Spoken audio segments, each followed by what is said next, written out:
You're on mute. You're on mute.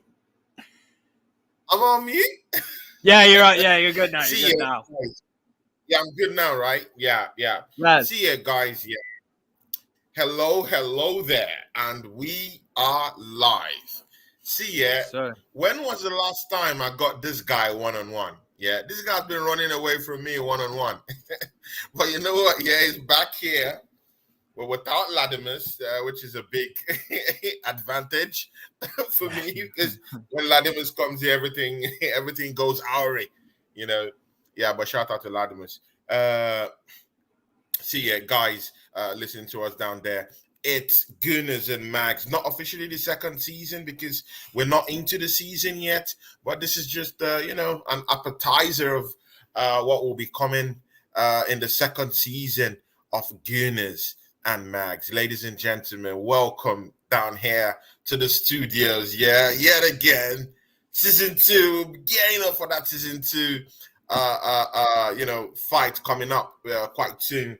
See, not a person than my guy, Steve Mahala. Steve Mahala, welcome, bro.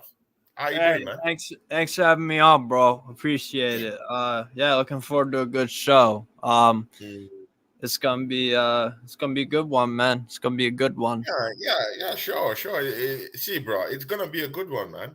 We always have a good show. Definitely. But see, even the chart is booming already. You know, people are already in the charts. Hell yeah. You know, they're already having their say one way or the other. See, let's look into Newcastle, yeah. Just describe to me, how's your transfer window been going? Are you buzzing like Arsenal? Are you there yet? Because Arsenal fans, yeah, we won't go into Arsenal fans, thoughts right now, yeah. Yeah. But Arsenal fans are buzzing. It's a different kind of window we're experiencing right now. Steve Mahala, are you buzzing the same way that Arsenal fans are buzzing right now about their football club and about the transfers we're making in the market? Big moves. You can, say, you can just filter that through. Big moves, Arsenal going into the market, getting all these assassins out there. But see, Steve, are you at the same emotional point with Arsenal fans right now? With your own football club? I'm happy, bro. Anything's better than Mike Ashley and fucking playing with Andy Carroll up front against you guys away in the FA Cup and just being crap. So of course, signing Sandro Tonali, one of the better midfielders in the world, in my opinion, in terms of his quality and what he brings. Hell yeah, I'm happy. There's more to come. There's more of the transfer window that's not dealt with yet, but we'll get there eventually. And I'm pretty happy. So I think Harvey Barnes is being linked with us pretty heavily. We'll come out to that. We'll come up to that, yeah. But take us through this guy, Tonali, yeah. What does he bring to your team? I saw him in a private jet, yeah, just jetting into England, yeah, like looking like this kind of like superstar, out here. Do you think this guy literally has that superstar status? Yeah. Did he have that in Italy? Yeah, before coming down here? Is he a deadly kind of player? What would you be expecting from a player like Tonali? What would he bring to that Newcastle team? Well, what he'll bring is a lot of people are in this misconception of always more of a defensive midfielder. No, this guy's box to box. More of. I think. He gets up and down the pitch, puts in tackles, interceptions, tries to get the play forward. Not really a lot of the deep lying playmaking that he showed in flashes at Brescia or whatever that he's got some good technical ability, but it's about the attitude of the player and the tone. He's a tone setter for me. He puts in, tough tackles. He's a really, really good player. Really good player, man. Shows up in big moments, against games against Inter, Juve, etc. He's a phenomenal player. I would have never thought that we could have gotten a guy like him this summer. It's one of the, it's like it might not be quite on the same level, but like you associate Pedri with Barcelona. He ain't leaving Barca, right? You wouldn't be surprised if he spends his whole career at Barca. A guy like Varela could spend his whole career at Inter. I was thinking Tonali was kind of in the same thing, in that same kind of realm where he's a guy that was going to stay at Milan through his majority of his career. But we saw an opportunity to upgrade our midfield, and that's exactly what we did. So yeah, I'm thrilled with the signing. Absolutely thrilled with the signing. Would you say Tonali is would you say he's a typical Newcastle signing? Like, does he come with this big star power? That Italians usually coming to the English Premiership with. Does he have that star power? Is he like a big player? Is he a typical Newcastle signing? Or is he an Arsenal type of signing? Is he a Manchester? I want to know his level when you want to grade him. Will you grade him like, would you say he's bigger than Newcastle? Or would you say he's an Arsenal type of player? Like, how would you grade him? I think he's a player that would suit you guys. I think he would be a player that suits Manchester United.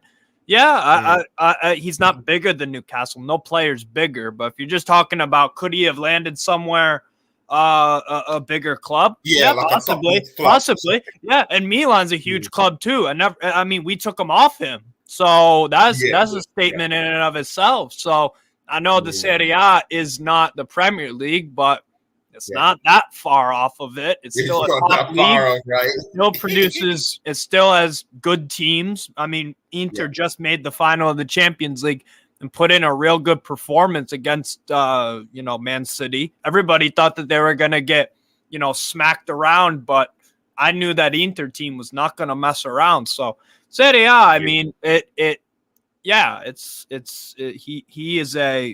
a good, really good player, man. Like I said, I never expected to get him, but yeah, I think he could have gone to an Arsenal or a Manchester United or somewhere like that, or a Chelsea. Like that, Latimus Prime loves Tonali. He's been messaging me. He's been messaging me saying I'm ruining football. Because I'm getting some big hitters in the building. So in the building, right? See, Steve, Cyborg Ninja. See, this is what he calls Steve Mahala, Steve Le Strasbourgs. Strasbourgeois. Someone from Strasbourg. Like someone from Chicago is a Chicagoan, Okay. Someone from London. What do you call people from London? London. Yeah, there you go. Or a Mancunian, you know what I'm saying? But Mancunian, something like that. See, Cyborg Ninja is in the house. He says, let's go.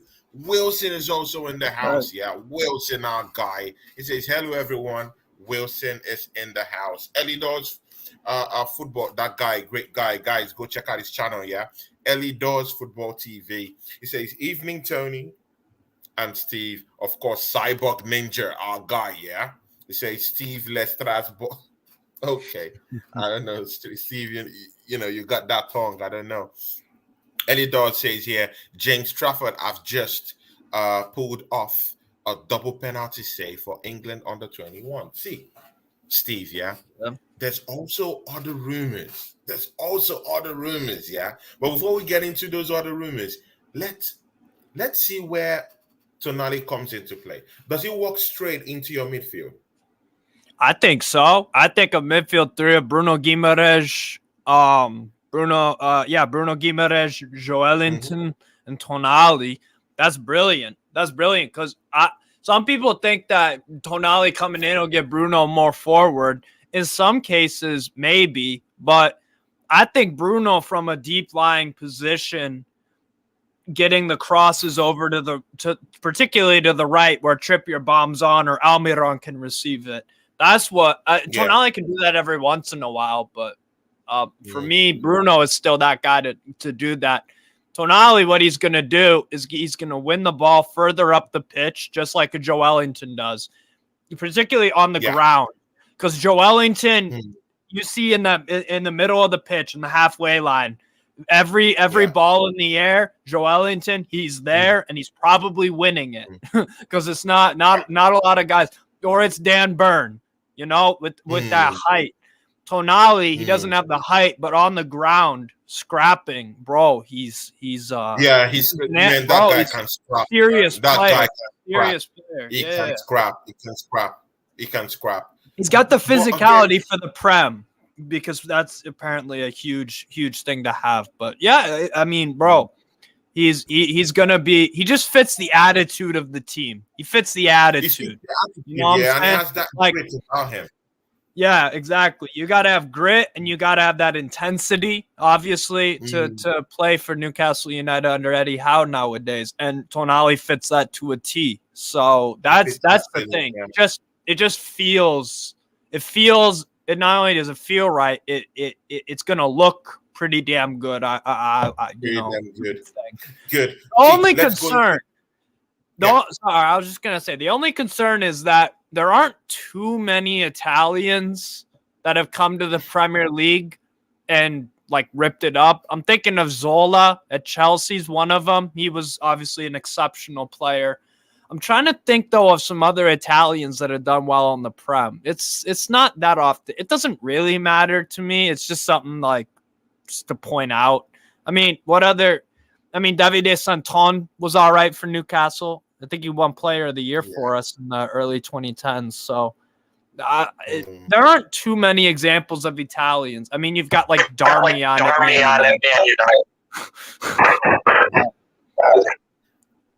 And off the TV, we're having extra echo. It's the seat I'm sitting on is squeaking because I'm getting fat.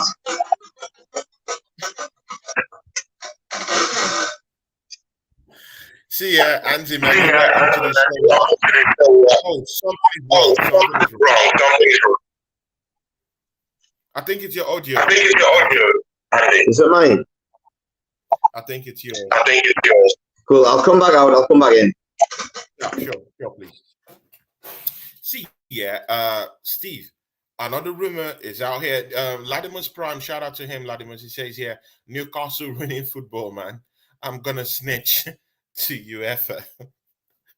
Shout out, Latimer's. Cyborg Ninja says here, okay, just a couple of smileys. See, let's go into this topic, Newcastle set to sign Javi Band from Leicester City. What do you think about this, man? I think it's a nice pickup. It's not my first choice, but still a good choice. Like I said, I think he fits the profile of the winger. Oh, jeez. It's the same thing. I'll come on my phone. It's a new iPad. I'm trying to work it out. Sorry, guys. No props, man. That was crazy, man. Yeah. So, Steve, Javi Burned. Like, I was shocked when I saw that news. Like, why Javi Burned? In Leicester City, relegated a team, Newcastle. See, you guys are genuine title contenders this season because you guys came, I think, fourth, if I'm correct. And you guys have this Champions League football berth again. You guys are in where the big boys play, where the big sharks are gonna be, shooting it down next season. Yeah. So, does Avi Burns? Is it that kind of elite kind of player that Newcastle can bring to Newcastle to go swim with the big sharks? Well, is he that kind of guy? I mean, for me. We were just talking about Tonali, and I think that's where we can. Not every one of the we aren't Real Madrid. Breaking news: we're not Real Madrid, so not all of our signings at Newcastle are going to be these Galactico names in world football, like a Barella, Tonali, whoever. All good. Yeah. I think I've spent £1,000 on something to get the sound better on when I come on, and it's worse than the thing I was using before that. So it's I was having this conversation with Steve last night. Sorry, Tony, it's a private conversation with I've just spent a load of money for nothing, but sorry, go on, guys. I was just saying about you were saying something. Please finish up. Yeah. So you were asking me about like, basically you're kind of getting at, is this the prestige? Is this the most prestigious signing? No, it's not. Exactly. How do you feel about that?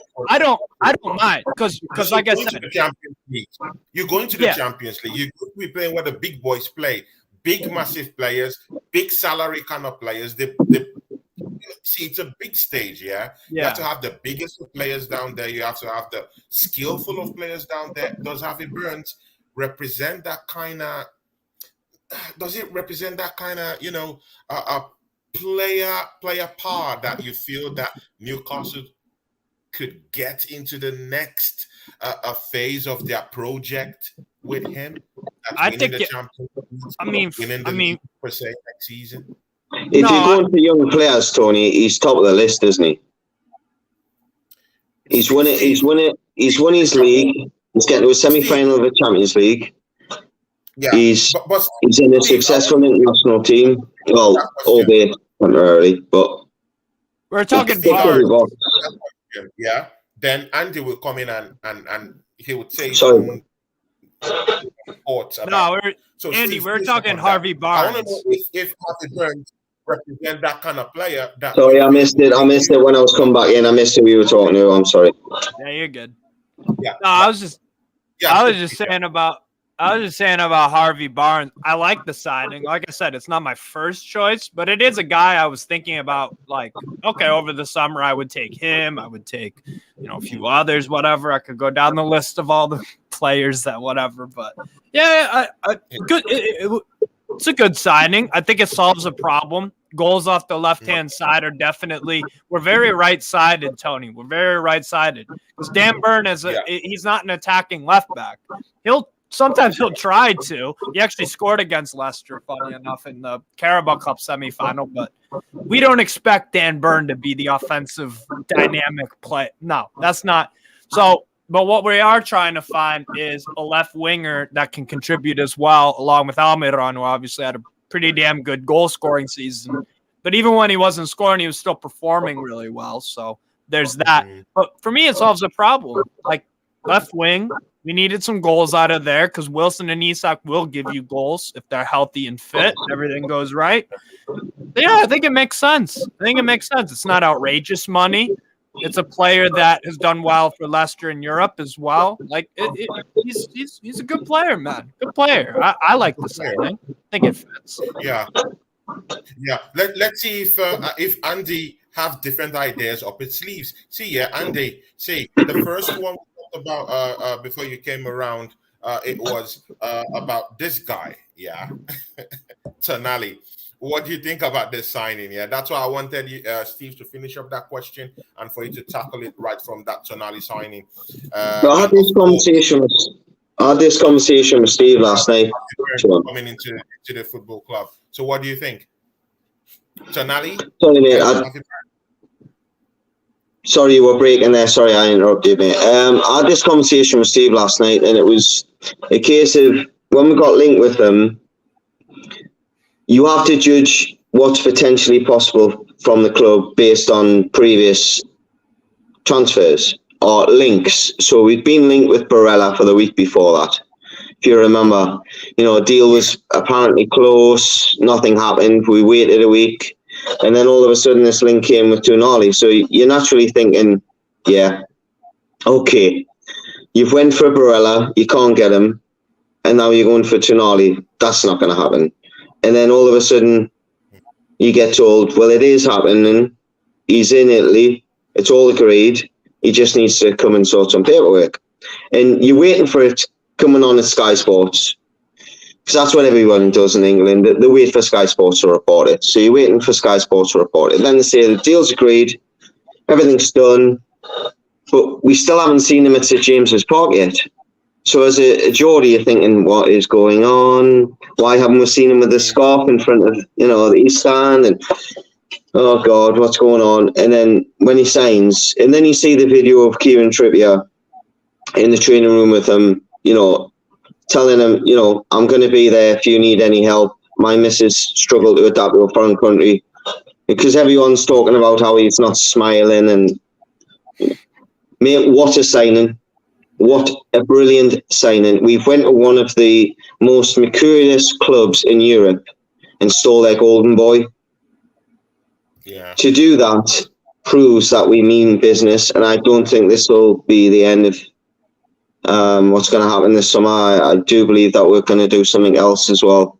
There might be a couple decent signings in and around that, like a Harvey Barnes, but I do think there's one more that we're going to do, because we've set the tone to what we are looking to do next season, and that's be the team below Man City. That is what everyone else is chasing at the moment. Man City are in a league of their own. Yeah. We are looking to be the best of the rest, which is us, Liverpool, Arsenal, Tottenham, Chelsea, Man United. And Tonali, for me, just sets that up very, very nicely. That up quite well. See, Steve Mahala. See, just listen. An interview with Sandro Tonali. Look at what he said. Sandro Tonali answered a question. They asked him a question about what they think he's going to bring to Newcastle. This is what Sandro Tonali said. He said here, intense and amazing season with Newcastle United. That's what I'm bringing to the table. Intensity. That's what he said. And I'm going to bring an amazing season. So he's bringing two words together, yeah? Intense. We all know this is an intense guy, yeah? So intensity, and it's going to bring in an amazing season for Newcastle.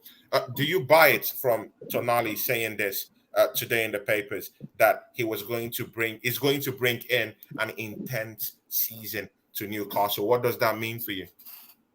I mean, for me, I would not be actually that surprised if his first season isn't at the level that he's shown at Milan, because his first year at Brescia, when he was about 18-year-old, it wasn't his greatest display. But the next year, he took a real step up. And that's when Milan were like, "Wow, this guy looks incredible." Inter also really we're on trying to chase his signing. And then his first year at Milan, it was not a good season at all. He just didn't establish himself. But then again, the second year comes in. Milan actually were thinking about moving him on because he was not really, really not good at all. He took actually a salary cut because he wanted to stay that desperately. And he went on to win a Scudetto with them for the first time in 12 years. So, look, I wouldn't be surprised if his first season isn't terrific or maybe even struggles a bit, but he'll give it his all. He'll give it his all because that's all he knows. That's all he knows. So I think, I think that, and you know what? But again, Vladimir Strime is in the chat. Vladimir Strime says here, I think Tonali might wait. I'm sorry, I kind of removed that. Yeah. I'm coming to show again. Yeah, I think you got it. Is it showing?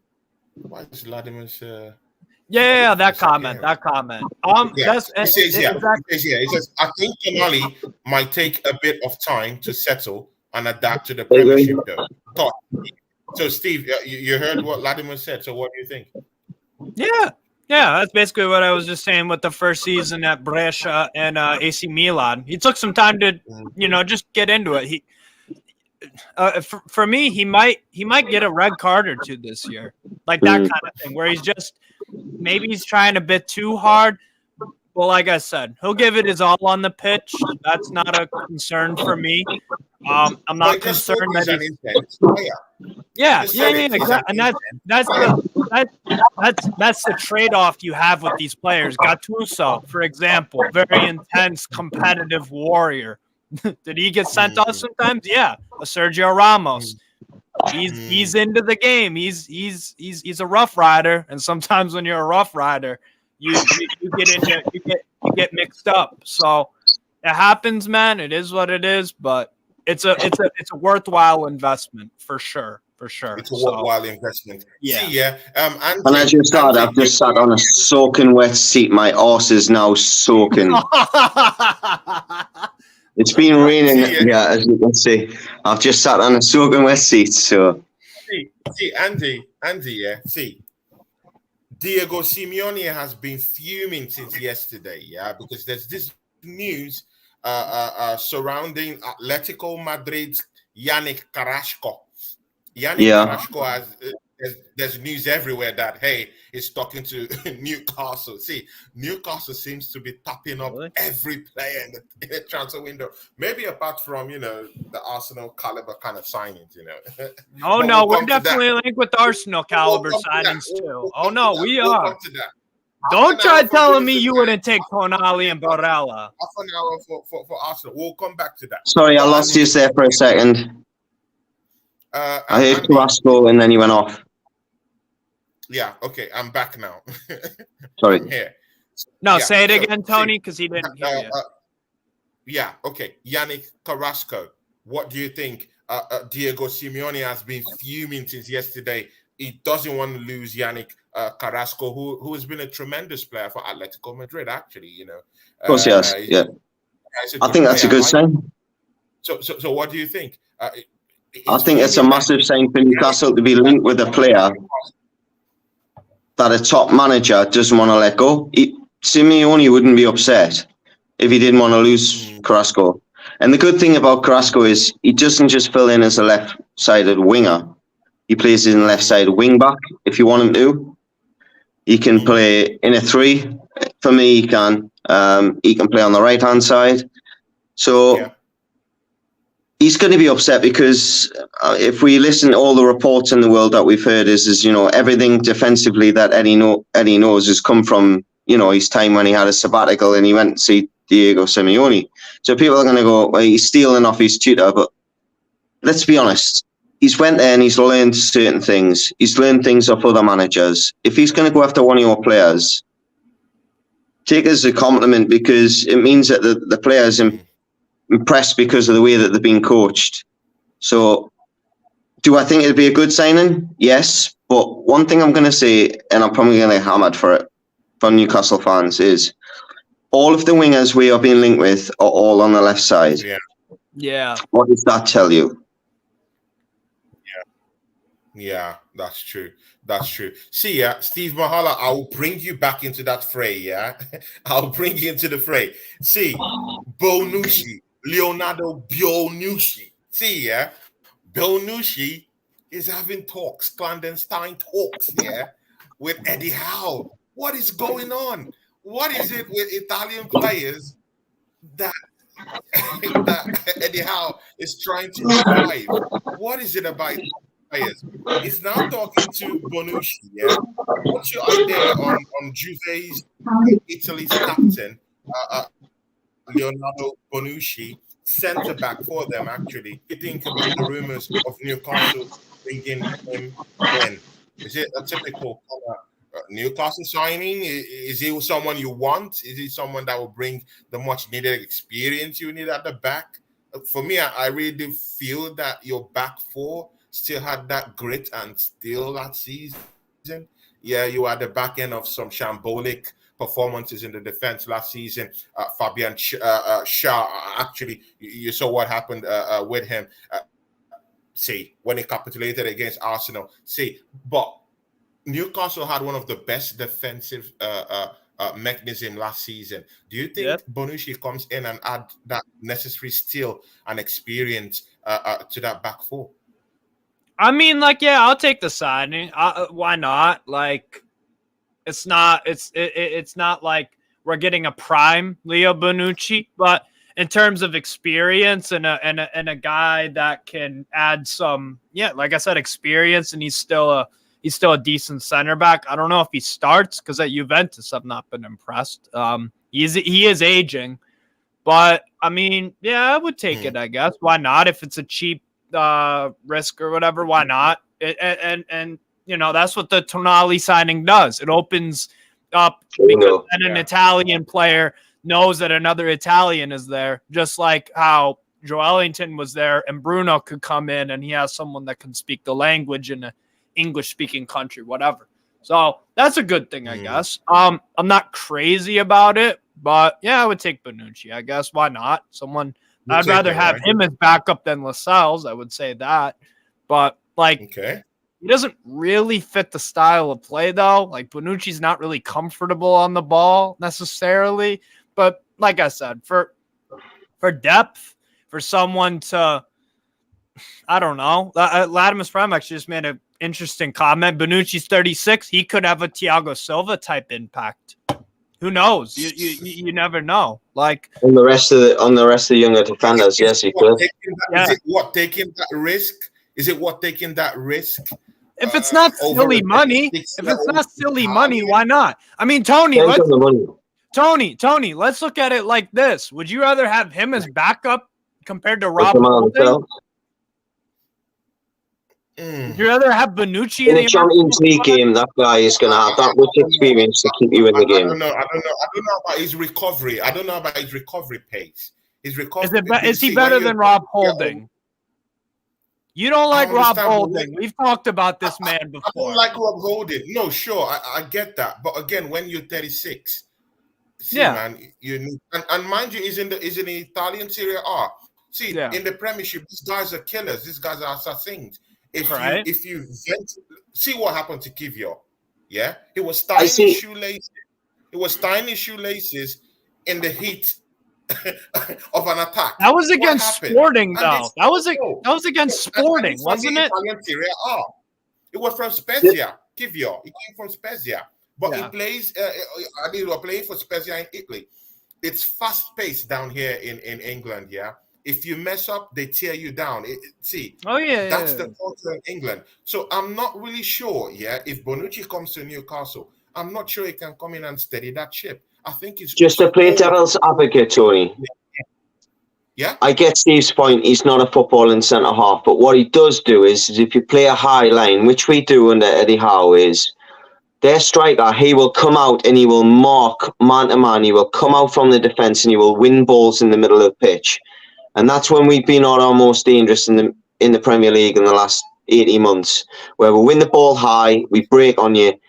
There's going to get times when the ball's going to go over his head and we will be in trouble if we get someone like a Bonucci. But there's going to be times when he comes out and he wins one-on-ones. When we have to bunker in Champions League, it's pricey. Who would come in from both ends. Let's say you're facing a Martinelli from the left, you're facing a Bukayo Saka from the right. They're all coming from all cylinders. And you're a 36-year-old who needs to have a good recovery, a sense of awareness in that back four. Shah has done quite a very, very good job, but do I really think Bonucci is needed? Tony, do you trust Tony? His recovery. Tony, let's just when you're 36, you can't run that much again, right? Tony, let's just top defenders don't run. That's the thing. Top defenders don't run. Let's just go with the media narrative for a sec that we're a low block. We don't like playing with the ball. We play shit football, whatever. Mm-hmm. Well, in that case, doesn't Leonardo Bonucci have a case where he could get some significant minutes when we do need to bunker down and keep the 1-0 scoreline for the last 10, 20 minutes? Correct. Because if we don't push high up the pitch, then we're in a low block. Bonucci doesn't have to run back because if he runs back, he's in the goal. So do I trust Bonucci to do a good job at that? Absolutely. Maybe not. And a lot of his time says he's not a ball. When you face fast-paced strikers and fast-paced wingers, it becomes a problem. Your coach has to actually reshuffle. But not in a low block, really. That's what I'm saying. Was it? Wait. Wasn't this the whole thing with Dan Burn though? Dan Burn, I think, did a pretty good job on Saka for the most part when we played against Saka. Can we all just go back to, sorry Steve to interrupt you, can we all just go back to the England Euro Italy final? Everyone said the same thing about Bonucci. What did he do? Yeah. As soon as anyone got beyond him, he just pulled them back. Yeah, against Saka, I remember that. And everybody was whether it's dirty tactics, whether it's acceptable or not, I'm telling you now, you get someone in like him, everyone around him gets better. Yeah. And he'll find a way to get the job done. He's a guy that's been there, done that for his whole career. All he gives, he would have taken a red card in that. If he's getting a red card in that, he would have taken that red card. He wants to win. Eddie Howe wants winners. He wants people that's got experience to teach the other players. Like a Botman. Imagine Botman in 2 years. You know, we could be talking about one of the best centre-halves of all time in the Premier League and Botman. If he spends a season and a half, 2 seasons consistently next to someone like a Bonucci. When Shaw's not available as well, you know, there's different games where Shaw's going to offer something else with his balls over the top for Joe Linton, which he's done many a time this season. 2 goals at least. You know, Shaw's a different player. But Bonucci, you go 1-up against Man City, you've got the option to take off a Joe Willock, take off a Bruno Guimaraes, put Bonucci in and sit in, and still have a threat on the break if you've still got an ASM or a Gordon. Yeah. You know. Well, I'm going to have to go with my teas here, so my wife just getting this wrong. But all the best, guys. You take care, okay? Yeah. Hit the like button for Tony, everybody. Show, man. Yeah. See ya. Yeah, man. Thanks, man. One love. Stay safe. Yeah. No, but Tony. Sam would say something here. He says Ravanelli, Middlesbrough. Yeah. Ravanelli is a generational player. Yeah. Di Canio. There are some good Italians. Average Italian player. It's just been a while since there was a really good. It's just been a while since there's been a really good Italian in the Prem. It's been a few years. Good Italian imposing Italian figure. Yeah, you just have to, agree but with that. Hey, I think Tonali can. Newcastle is all over the news, yeah? Newcastle is all over the news, yeah? This guy, yeah? Kim Ney, who plays for Napoli, yeah? Yeah. Manchester United were coming for him. I think I don't know what happened to that bid. He didn't show up. Bayern Munich is in a 2-way fight with Newcastle United for this guy, yeah? For Kim. What do you think? Do you want to see I think he's going to Bayern. By the way, I did think that you guys should have been going for Ugarte. Ugarte, a great player, yeah? He just sealed his move down to defensive PSG. Mid, yeah. I was thinking that you guys will go in and get an Ugarte. You have the money and you could splash on this kind of pedigree of players. We can't get everyone. Ugarte not in Newcastle United. You have that oil money. Tony, the reason why we can't, Tony, so already we talked about Barnes, Bonucci, Carrasco, and Tonali. We've signed 1 out of those 4. We're not going to be able to sign everyone, right? You have like a 23-man, 24-man squad that you go into the Premier League season with, and then UCL and whatnot. We can't sign everyone. That's the reality of it. That's just football. There's too many good players where, like I said earlier, we're not Real Madrid. We can't just make Galactico signing after Galactico signing after Galactico signing, because only Real Madrid can do that. And even they buy players sometimes that aren't of the highest profile, like Joselu, who they bought this summer. But they can get in a Jude Bellingham, right? So, bro, we're not there yet, and we'll never be a Real Madrid because they are Real Madrid. No one will ever be them. So it is what it is. But like in terms of Kim Min Jae, bro, he's going to Bayern. Like I'm not expecting Kim Min Jae at Newcastle. If we do get him, my God, what a signing! But you have money. You have money, and you have Champions League football. Yeah, you have money, and you have Champions League football. So, but we can't get everyone. We can't get everyone. We're like link with Barella. That didn't happen, so we went and got Tonali.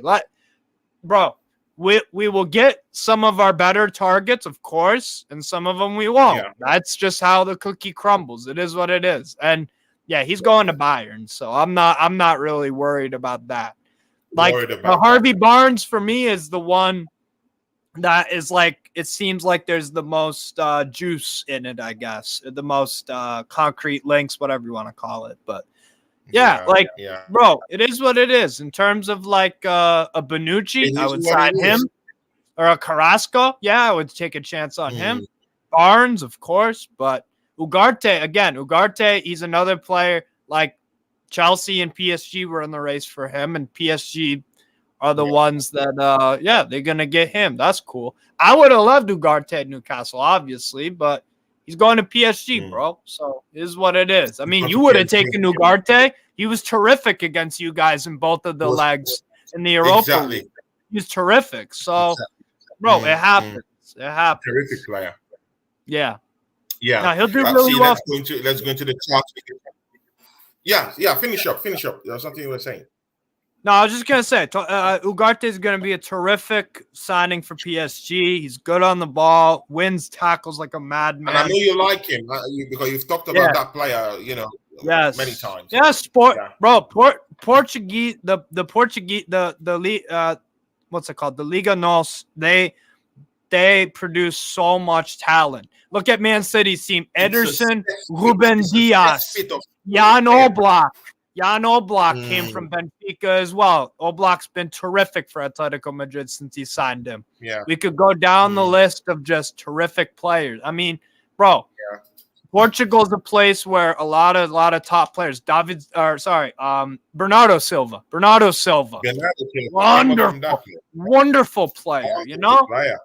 Cristiano Ronaldo from Sporting and went to Man United. Bro, the Portuguese league has been producing players for years and years and years. That's definitely a market. I agree that you got to tap into. And Ugarte is one of them. Inacio, even St. Just. Inacio. You saw his performances against Arsenal, But see, we're getting into Arsenal now, because this is an Arsenal fan channel, Yeah. Good. But again, this show is also Gunnerz and Magz. So of course, Arsenal and Newcastle with my main guy here, Steve Mahala. See, very simple. Let's go into this chart a little bit, then we'll go into Arsenal. Tomisio Sabia, that's our guy too. He says Newcastle will challenge for the title and win the FA Cup or Carabao Cup, get to at least quarterfinals of the Champions League. Do you believe what Tomisio Sabia is saying, or do you think he's smoking bush of the highest kind? Well, let's address it point by point. Newcastle will challenge for the title? I don't think so. Not this year. Win an FA Cup or a Carabao Cup? I think we'll make a final.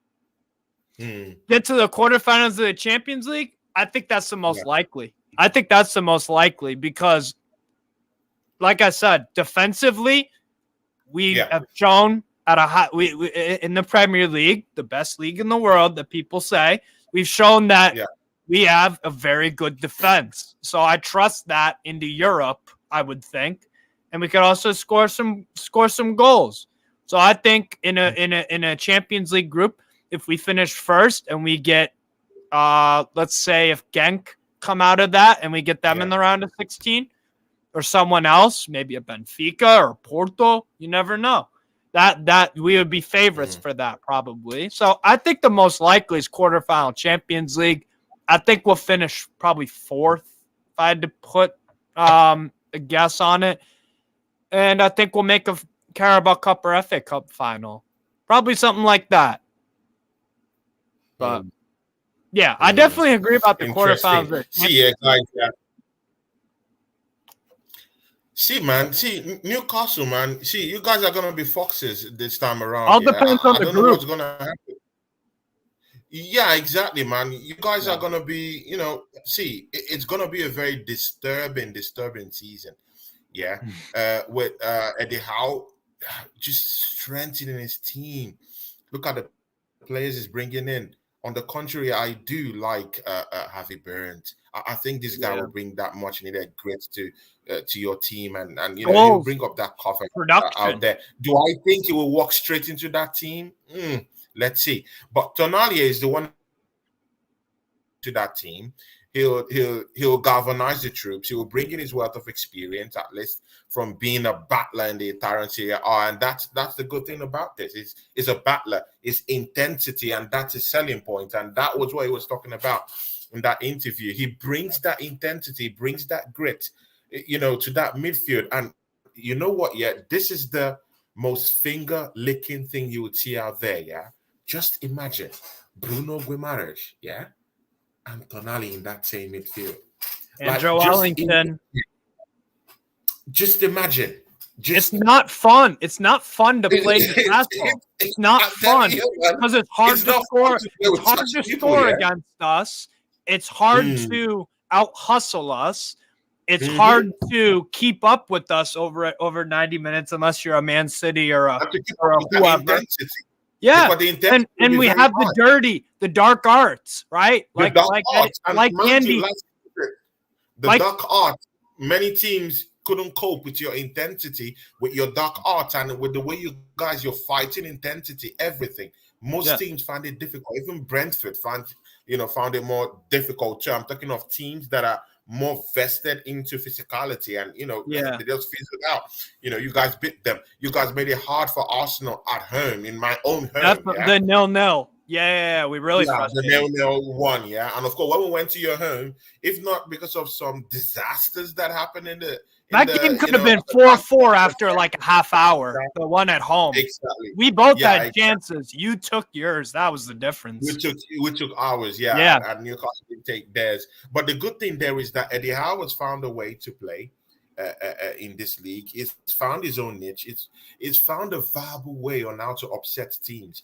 And one of the things that I've seen in Eddie Howe that Mikel Arteta has to really work on is having a plan B. That coach is really got a plan B. He could switch up the whole thing, Before it was Miguel Almiron, and later, and mind you, at the start of the season, when Miguel Almiron was always scoring goals, he was always tearing down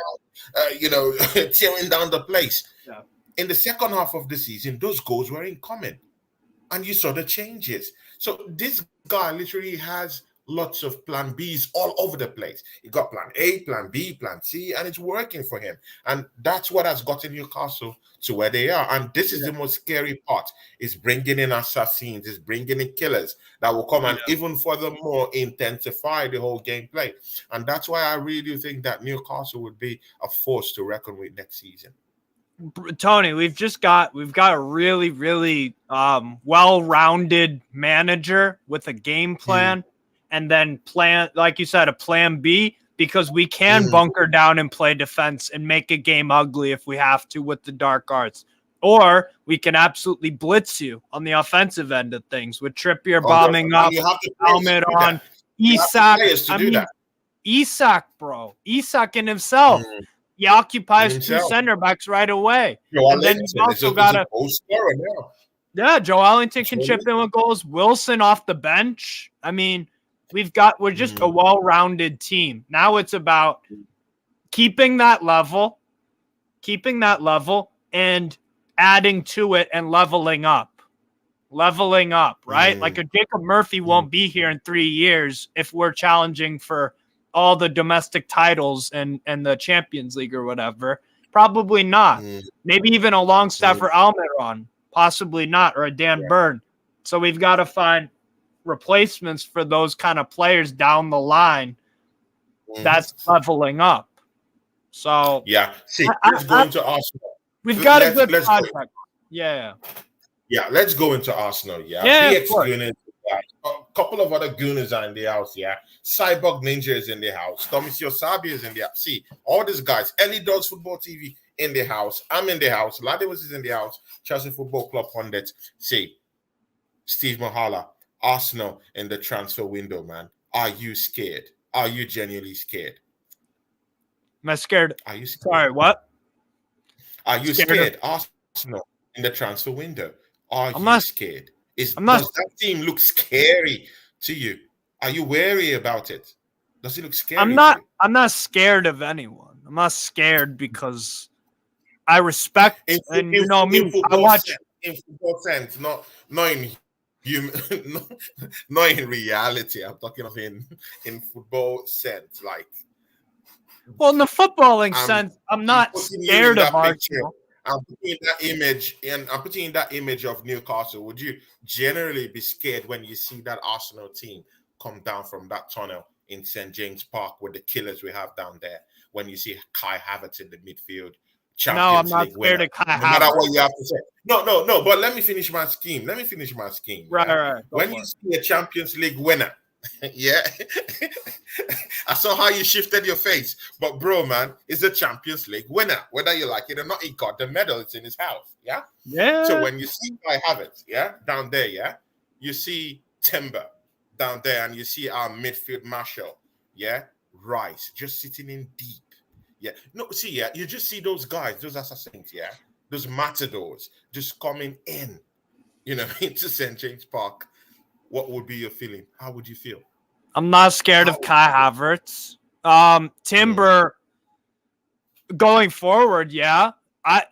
Tony, I'm telling you, I watch. You know it's scary going forward. Yeah, but Tony, you're gonna be scared if he plays center back for you, Tony. You're gonna be scared as hell when he's just dribbling up the pitch like he's a midfielder or a forward, and you're like, bro, what is all this space that you're leaving behind? For Ajax last year, Timber didn't have any set partnerships because Alvarez was playing next to him as a center back one day. Then it was fucking, then it was a bunch of other dudes. Calvin Bassey recently went to Ajax and he played center back next to Timber some days, and then other days it was the Dutch left back that they bought from Alkmaar, Ajax. I forget his name, but for me, Timber, he's not. I don't think, from what I've seen from him at Ajax, I don't think he's an out and out center back in a back four. In a back five, I think it works because then you have cover at least. I think he'll either develop for you guys as a right back or possibly a CDM because he's got the passing ability and the. Again, why are you not looking at the bigger picture? As an inverted right back. That's what I just said. No, that's what I just said. I think his best position will either be a right back or a CDM. Long term, I don't playing right back. Is that versatile? No, I know, but for me, Tony, remember this kid is young. Right? You don't want to be throwing him around all these positions with different partnerships every other week, every other game. You want to have him established. Okay, are you playing center back? Okay, cool. I don't think that's where he'll play his best in his career, but if Arteta does, that's his choice, not mine. If he says, all right, your partner is Gabriel. As a center back for Ajax. That's his position. He's been playing there as a center back. Yeah. I'm saying, Tony, I'm saying is hot potato. Winner, he's a multiple league winner with them. So what I'm saying is, Tony, I don't question his accolades or whatever. I don't question that there's some promising things about him. I like Timber. I'm just saying in terms of if you for example, did Ben White play any other position this year for Arsenal other than right back? No. Did Saliba play anywhere else? Because we had more better players in center. Because everything was established. Everything was established. Ramsdale was in goal. Gabriel plays left center back. Saliba plays right. Left back is Zinchenko. Ben White at right back 9 times out of 10. So if you throw Timber into there and that is the set partnership outside of injuries or whatever, you can't control that. Put Timber. Yeah. That's what Arteta has to do. Put him in a position and stick with it. If it doesn't work out after a year, maybe you can reevaluate and do a Ben White thing where you throw him in a different position because that maybe suits him better. That's why I'm saying I don't think he will be a center back for you guys. I think he'll either be a CDM or a right back because I think he needs that cover defensively. I don't trust him. But again, when you bring that argument, it becomes problematic. We just signed a CDM for 122 million euros in Declan Rice. He's going to be playing as our CDM, whether we like it or not. So I don't see that argument when you say we should bring him in or employ him into that CDM role. It becomes problematic. We just brought. I didn't say either. No, Tony. What I'm saying is, I think the least likely position that Jurrien Timber will play at Arsenal throughout his Arsenal career, I think the least likely position is center back. I think it's more likely you guys play 4-2-3-1 with Rice and Timber and Saliba, Gabriel. Or if Ben White needs cover at right back or switch him out every once in a while, I think that's more like White. I think he's replacing White in the team. That's what I think. I think he's replacing White because White is not giving us enough going forward. Mind you, this is an established center back. I'm talking of White in himself. He's an established center.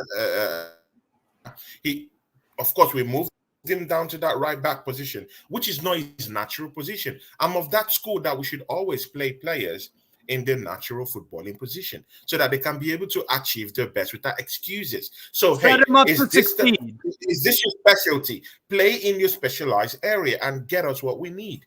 And the thing there is that Ben White, yeah, at least you could see him last season. He fizzled out last season. It was the last 10, 15 games. Do you know why? Because he's not a natural right back. He wasn't your biggest problem, though, Tony. Back to get those crosses down into the 18-yard box. He's not a natural right back. So he can't do that same thing that Timber can do. Timber can progress the ball. Timber can hold play in the midfield. Timber can play as a center back. Timber can go in this new inverted role.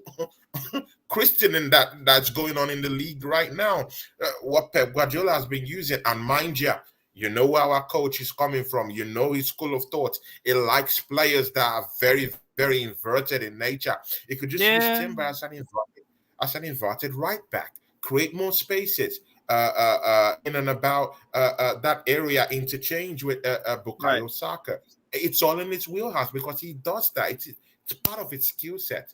But with White, it was just a totally makeshift kind of right back. That wasn't his natural position. So I don't know. I'm still confused about that. So all the signings, I think it's Mikel Arteta that's going to make that decision where Timber. Yeah, it's a good headache to get, right? Don't you think it's a good headache to have?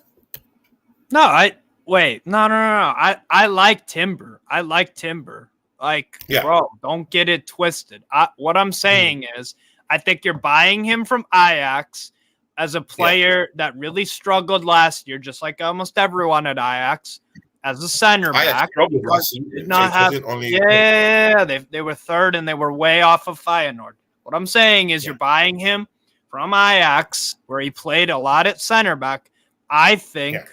For me, I would play him more as a right back or maybe a CDM because I think he needs that cover because he likes to venture forward a bit. That's all. I think he's a great player with a hell of a lot of talent. I just don't think he is better than Saliba. Right now at center back. So I think he'll develop elsewhere in a different position. That's my thing. But I think that right back position gives him a bigger chance to actually be integrated into that team. See, just check the players we have there. We have killers down there. Yeah. See, we have Gabriel, an established centre back for Arsenal Football Club.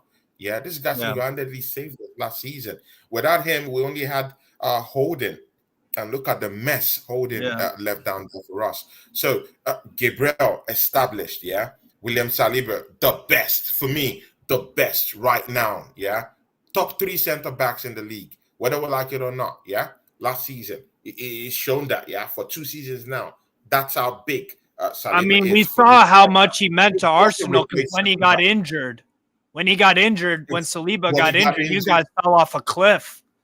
We fell off the cliff, and that's it. And it's right. He's very important. Recognized what William Saliba was bringing to that team. Now it just took that injury to just show us what we're missing.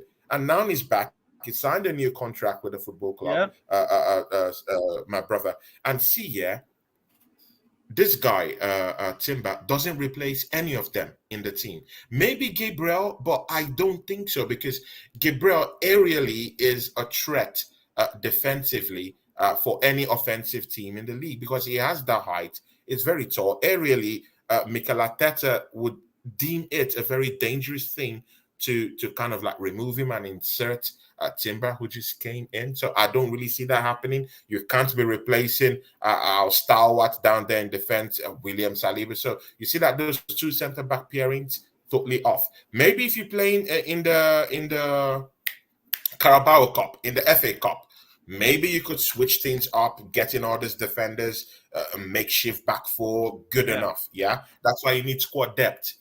But the good thing is that Arsenal is getting in all this squad depth. What do you think? Ben White, established centre back, so it won't be in that same frame like last season where we had to go and bring in Rob Holding from the depths of hell. to come and save Arsenal. And you saw what happened at the end of the day. So right now we have Ben White, an established English centre back. Yeah, we have William Saliba, we have Gabriel, and now we have Timber. That's 4. What do you think? 4. I don't think Ben White is an established center back at Arsenal. He was not good. Not last season, but before that, he was not good. There's a reason why he played right back and only right back last season for you guys, because there was big problems, and he was not good for you guys as a center back. That's not, bro. For me, now he's a right back, because that's at Arsenal. That's where he's shown his best, right? Yeah, so. Sure.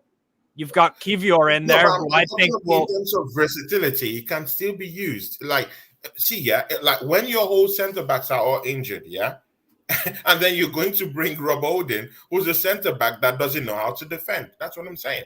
Right. But with that Ben White stuff, yeah, it was his first season at Arsenal, and he had a calamity at that point in time, and we just, employed him to that right back position the next season. He wasn't even able to integrate deeply into that back 4. So, and mind you, the type of players he was with in that back 4 were completely disgraceful players.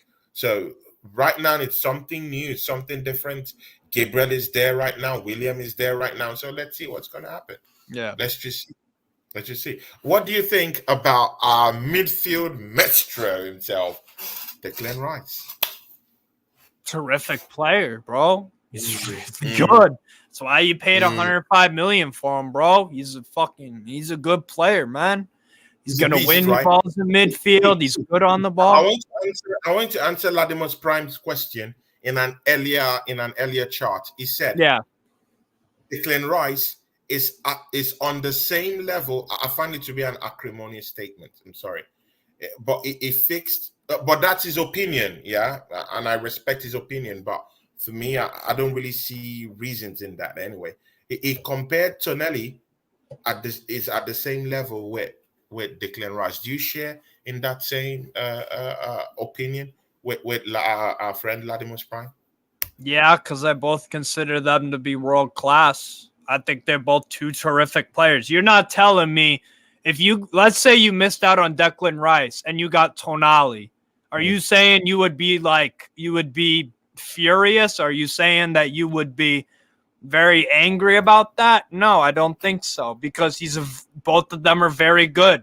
They're different. I think you have more of a goal threat possibly in Rice. I think Rice is probably a little bit better at carrying the ball, possibly. He controls the game. Is the leader.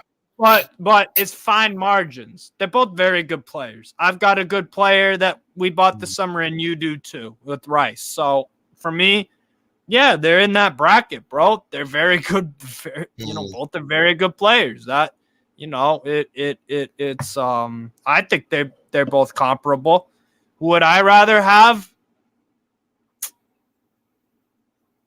Who would you rather have in your team? Because I see maybe you share the same idea with Latimer's, which is completely, within your own frame to have that kind of opinion or ideas shared with him. But I'm just saying, in your team right now, like, would you have said, okay, if we had the means or if we had the opportunity to sign Declan Rice, would you take Declan Rice before you take a Tonali in your team? I might. I mean, like I said, Tony, it's thin. It's very, very thin margins. I would maybe say, for the way we play, I think Tonali fits a bit more just in terms of the aggression. I think Declan Rice is more composed than Tonali, but I think the aggression side of Tonali fits the way Newcastle plays. But again, there's one other factor you guys are not looking at, yeah? This is Tonali's first season in the English Premier League. He hasn't played here before. So you have to be careful when you make this type of statement and when you kind of like compare him and contrast him with a midfield marshal who has been bossing the West Ham midfield for years.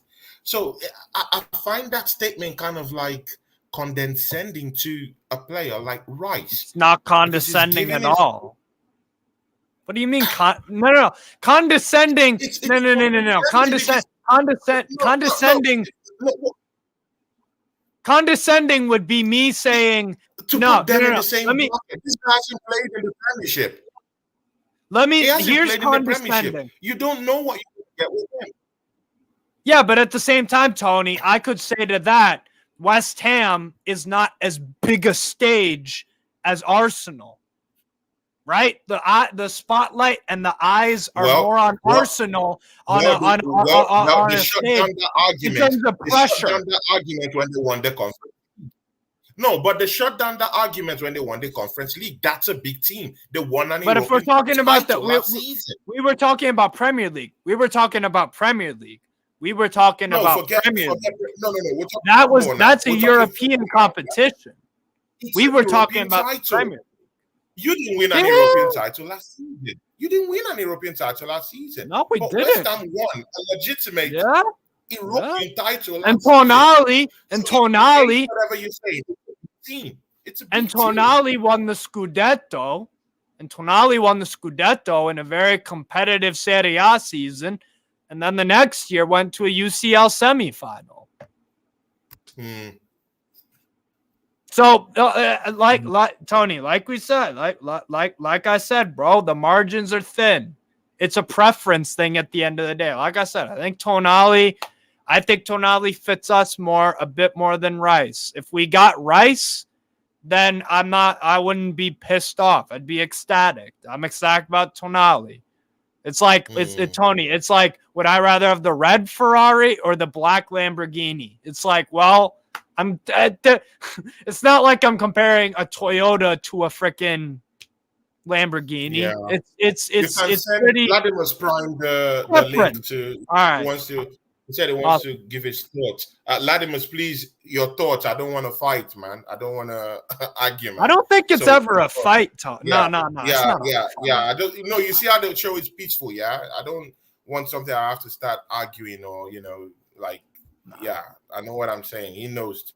Because we always have to disagree to agree. But, so that's what I'm saying. So I don't really feel that Rice and Tonali are at the same level. I don't think so.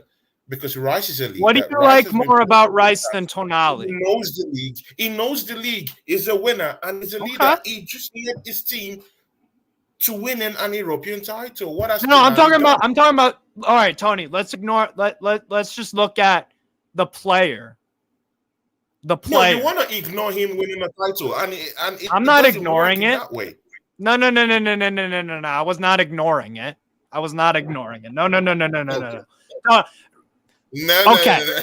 Okay. West Ham did terrific. Absolutely terrific. Tony, you know me. I don't belittle winners. I do not. I respect Carabao Cup winners. I respect FA Cup winners. Europa League, Conference League, when there are people that will say that's a bum competition. I respect them because they're winners. That's the name of the game. That's why we as fans pay money around the world to watch games and wake up, and that's why fans pay to go see the game, right? So I respect the fact that West Ham won the Europa Conference League title. That's their first ever trophy in 40-odd years, and then their first European final in 50-odd years? Incredible achievement. I think that AC Milan with Tonali as the linchpin next to Franck Kessie is as good an achievement. It's AC Milan. When you think of football, it's AC Milan. This isn't no bum team in a bum league. It's AC Milan, bro. And Tonali was one of their best players when they won the Scudetto. So both players have shown on big stages that they are who they are. They're very, very good players. And again, I think Rice fits you guys more than a Tonali would. But I think if you got Tonali, that's a good signing regardless. It's Tony, it's little differences. It's all opinion. Like I said, You have a black Lamborghini or a red Ferrari. You have two good options. I won't feel that Tonali signing. I won't feel it. I won't feel it more than Rice. I would gladly take Rice more than Tonali. What about he's a big signing? He comes with a bunch of experience. He knows more about the English league. He's an English player. See, he could lead. He could speak English to these Brazilians we have down there. They could communicate quite well. He could galvanize the team. I feel Arsenal is a team that doesn't have, that leader, that enforcer, that also is a ball-playing enforcer, and also in the back room is also there, galvanizing the team, talking the team up to win the league. So what was before you guys bought Martinelli? Hold up. Before you guys bought Martinelli, did he have any Premier League experience? Or did Haaland? Did Haaland? I wasn't even going to go there. I was just going to keep it strictly. Don't, Tony. It's a similar fee, isn't it? £55 million, 57 for Haaland. It's a generational player. This player's got the minerals. What are you talking about? What are you talking about? You're talking about Premier League experience, Tony. Your defense is Premier League experience. Haaland did not have any at all. It's just like talking about Kylian Mbappe. You're a good player. You're a good player. Simple as that. I brought up Martinelli.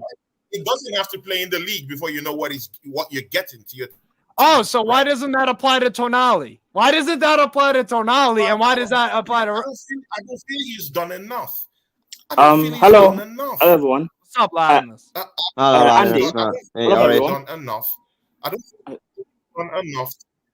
don't feel he's done enough to get to that position of being in the same league with Declan Rice in this league. Tony, let me ask before I say this. Actually, Andy, Latimus Prime is in the show. Latimus, you're welcome to the show. What's up, man? Hi, everyone. Andy, check the private chat because I know you're having problems with your audio. So I think what I suggested might possibly help. Cool. I'll have a look, mate. When I figure it out, Yeah, or I'll just probably even like DM you and do that. Yeah, if you can DM us, mate. I'm an IT dinosaur, so any help as well. Thank you. All right. Yeah, Tony, do you because I know you rate the Premier being Premier League experience above everything else. Do you rate this area?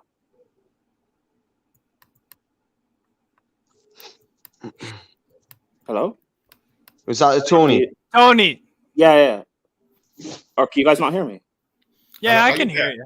No, Tony, he asked you, do you rate the Serie A? Clearly not. Can you not hear me? Yeah, but in certain cases, I do rate this off. Okay. And so because you're talking about what he has and hasn't done. I think Tonali and Rice are roughly around the same age, maybe a year or so difference. They've both done brilliant things in the game. Yeah. I mean, Tonali's played for a bigger club in AC Milan, but Milan are not the same Milan they were 20 years ago. Winning them their first league title in so long. 12 years. Yeah. I guess it's the equivalent of West Ham winning their first trophy, a European trophy, in so long. They've both done great things for their same respective clubs. I personally have actually watched Tonali since his first season at AC Milan. Yeah. Both Newcastle and Arsenal are signing world-class midfielders. Yeah. It's just that Rice would suit Arsenal more and Tonali would suit Newcastle more, I guess. But they're both world-class midfielders. I understand if you want to nitpick and say he doesn't have Prem experience, but that same logic, I can say, can we really rate Saka and Rice when they haven't played in the Champions League? Tonali has played in the Champions League and made a semi-final. And he's it's the same nitpick we can do either way, and I don't think that's fair because these players are of high quality. Any team in the world would be lucky to have them. I mean, Neymar went from Santos in Brazil. The next year, he was one of the best in history in the world, along with Suarez and Messi in that front three. But he was playing in Brazil. Huh? But you brought up this Haaland issue, and I feel it's grossly unfair you bringing up a Haaland into the equation. I didn't bring up Haaland. No, that was me. That was me, Tony. I brought up Martinelli. I brought up Martinelli. Sorry, lads. I brought up Martinelli because he's one of your players. he was one of your players. And when you bought Martinelli, I didn't watch Brazilian football at the time. Now I'm watching 2 games. So I'm going to keep more posted with the Brazilian Brasileiro. Bro, Did he play in the Brasileiro? He was playing in the in the third, fourth. I think it was the 4th cardio of Brazilian football, and that was in Italy. He did a loan spell there. Yeah. So Tony, how is a player from the Brazilian 4th division came to Arsenal, had that great initial breakout year, and then leveled up this year? He's a player from Brazil. He had no prime experience. But he hasn't always been like that. He's always had a big. No. You're dodging the question. I see what. No. Wait. Hold on, Steve. What is the question? Steve, what is the question? The question is why does the Brazilian 4th division? It's just recently he got his right, and he started playing lots of games and started imposing himself more Tony, in the games because he kept his. Tony, do you remember Payet? You know, do you remember Dimitri Payet at West Ham? Do you remember Dimitri Payet when they signed him? Yeah. A guy from League R. I don't think anyone had really heard about him mainstream. He came in, and in his first season, he was the best player. Wasn't he in the Premier League best 11? Suarez, Dutch League. Oh yeah, Suarez, Ajax. And these Suarez, Payet, we've just mentioned. These guys weren't mainstream like Tonali is. Yeah, they weren't in Champions League semifinals. Yeah, I don't get the. I mean, fine, you're always going to back your player, and I get that, and that's fine. But saying Tonali is world class and Rice is also, that's not a bad thing to say. It's not a wild statement to make. It's accurate. The only thing I would say in Declan Rice is defense. I had a problem with it. See, I don't have a problem with saying Tonali is a world-class player. I think he's a world-class player. But again, your statement, Latimer, I'm referring to you because there was an earlier statement you made. In that earlier statement, you said that you put in that you can compare him in the same breath with Rice. And I felt that that was grossly... do you remember verbatim what I said? Do you remember exactly what I said? Because I said that I was saying that Arsenal and Newcastle are saying you guys are signing world-class midfielders. Yeah. I said something like Tonali is world-class and so is Rice. So I don't get why that's a bad thing. Other than the fact of you could say maybe Rice is a bit more of a goal threat because he likes to get forward. You can say maybe Rice is more of a goal threat because he can carry the ball and progress it forward. Yeah. But Rice cannot dictate and control a midfield like Tonali can. But other than those two skill sets, the rest, they're both comparable. They're both leaders. The difference was Rice has been captaining West Ham since, I think, his first or second season. And Tonali has been played in the AC Milan team where they've had other leaders who's been there to actually wear the armband. Kessie, Zlatan. You can also give Rice the advantage in the fact that he's didn't actually experience the things that he's experienced since he's been in national semi-final of the World Cup, final of the European Championships. There's many things to turn on and say, yes, okay, we can understand why Declan Rice has went for such a fee. But when you compare it towards Tonali, and then you think of it logically, you're thinking Newcastle are getting a good deal for £55 million. When you put it towards everything, there's many players haven't achieved what Declan. 55 mil. Yeah, £55 million. I thought you spent 70. See, that's a steal. 70 euros. Euros is 55 million. See, Tony, that's another big difference. You guys paid 100 mil for Rice, but a big part of that is because he's English and you're buying him from another English club. In reality, if Rice was at AC Milan and he was Italian, you'd be paying 55, maybe 60 mil because you're Arsenal and you're bigger than Newcastle. Yeah. But that's about it. You're not paying 100 mil for him. But yet they're both of the same quality. How much Premier League experience did Maguire have compared to Sven Botman? By the way, How much Premier League experience did Saliba have compared to Harry Maguire? Again, how much Premier League experience did? But see, it's a known fact. If you're English, your price will be when you're English, your price automatically will be overpriced. That's it. That's great. That's great. That's great. But he is Tonali is automatically up there. It goes no, he's right. We all know. Right. See, even he's right. We knew this guy wasn't worth 90-something million. We all knew. We know it. He wasn't. Even if he won the Premier, we all knew he wasn't of that cardio 100 million, 90 million. But he's an English player. He's overpriced. Look at it. Doesn't even matter if it's an English club to another English club. Look at Jude Bellingham. He's going to Real Madrid for an overinflated price. It's because it's also English import. And he's not even going to another English club. Tony, you're right. Being English, you're going to cost more. You're right. But if you're English, obviously you're going to have Prem experience. Unless you're Bellingham that left before he even got a chance to play in the Prem. Being English, you're going to have a chance to play in the Prem and have Premier League experience. Tonali doesn't have that. So, I don't think it's fair to use Prem experience over him. What if Tonali comes into the Prem and he balls out and Rice doesn't do that well for Arsenal? Not circumstances concerning himself, but Arsenal don't kick on and improve and win a Prem, but Newcastle do. Are we then going to say Tonali comes in and bombs and bombs? Exactly, yeah, but everything is if but what if maybes. Comes in and bombs the show? But that's my point. Everything is if but maybes. But we can only take for what's happened face value right now. As of right now, they're both world-class midfielders. And Arsenal have just lost a very, very influential midfielder with experience to help Declan Rice settle in Xhaka. Yeah.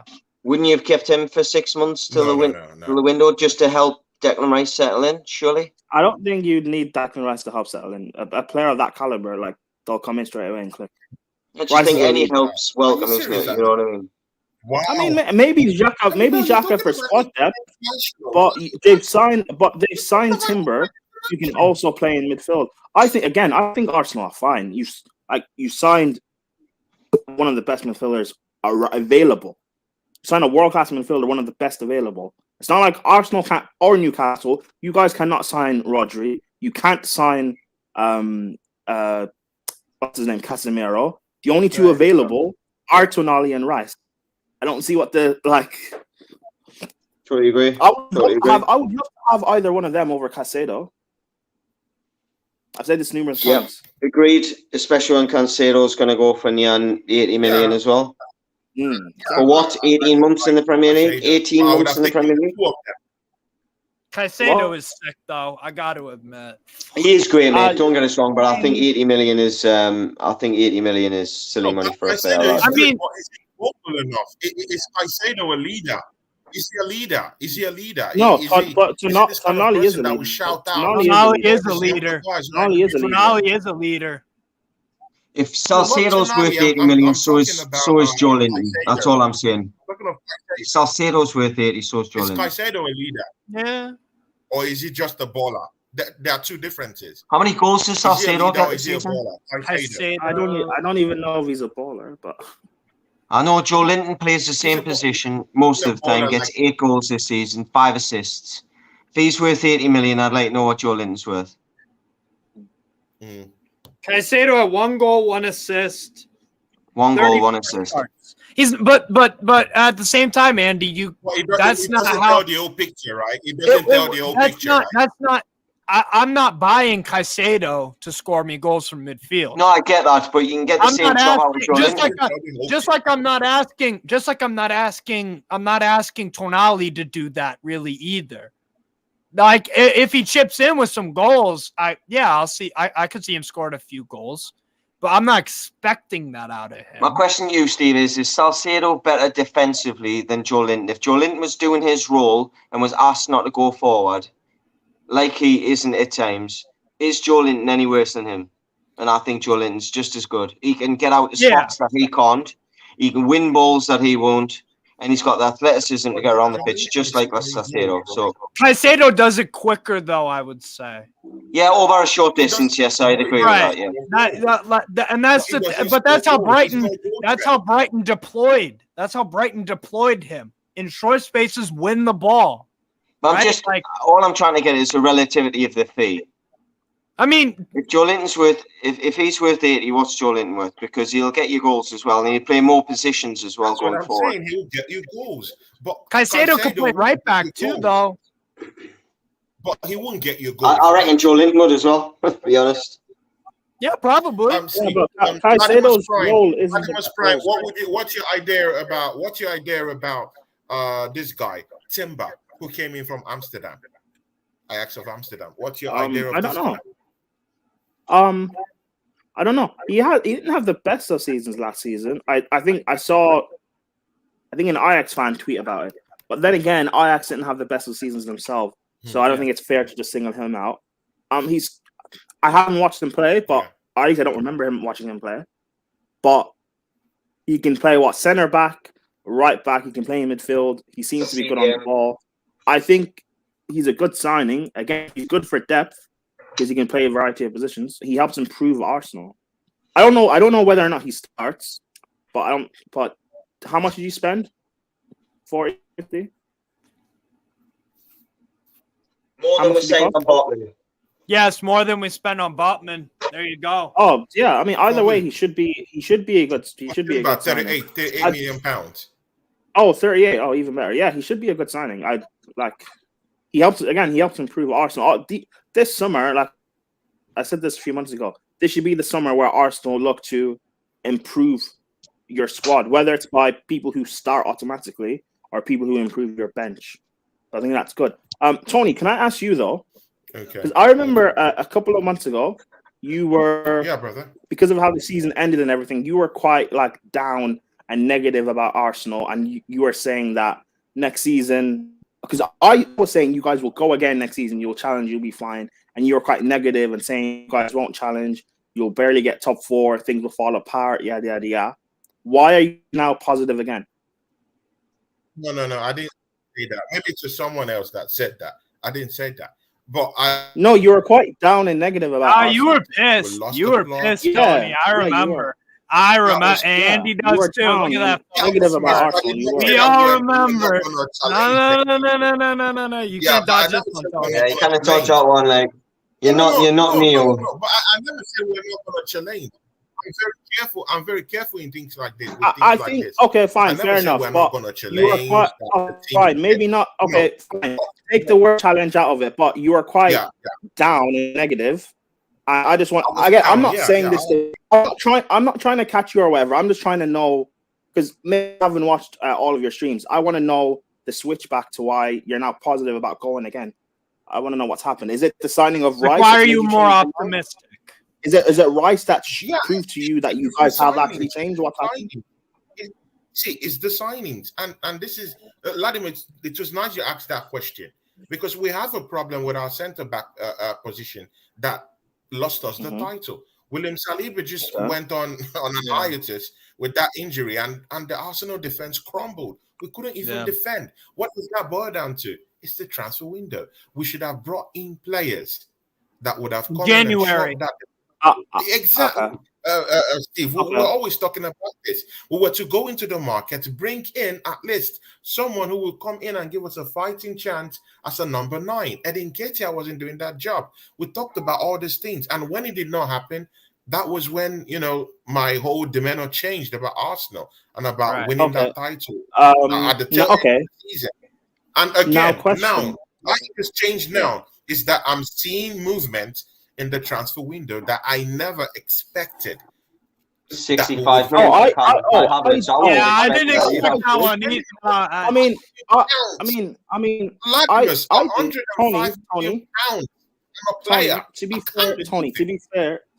to be fair, I did. Remember I was saying you guys will go again and you'll improve?